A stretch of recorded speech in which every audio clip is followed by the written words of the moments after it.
Pope Francis received a rock star welcome this morning when he arrived to address a stadium full of young people in Kenya. Earlier, he visited one of Nairobi's vast slum areas.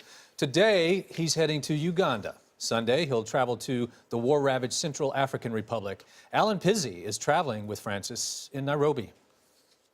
Pope Francis began his last day in Kenya in the kind of place where, as he put it, I feel very much at home. The Kangemi slum is one of 11 that proliferate in and around the largest city in East Africa. It's packed with 50,000 of some of the poorest of the poor.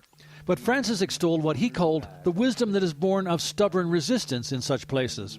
Listing the numerous problems that plague slums, from lack of infrastructure and clean water to crime and violence, he took a sideswipe at the political elite and called for cities that have a place for all. While the Pope was in the slums, a stadium full of young people practiced a wave to greet him. The festive atmosphere grew to the point where the MC even persuaded a line of bishops to go on stage in a dance contest.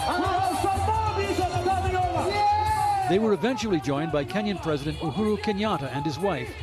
The Holy Father is with us. But it was Pope Francis who stole the show.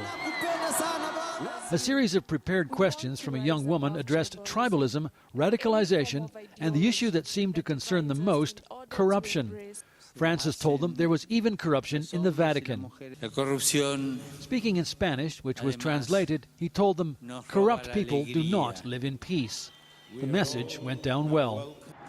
The Pope's next stop is Uganda, where he'll hold ceremonies honoring Catholic and Anglican martyrs. He's then scheduled to go to the Central African Republic, a visit Vatican officials insist will take place in spite of the danger of an ongoing civil war there. For CBS This Morning, Alan Pizzey, Nairobi.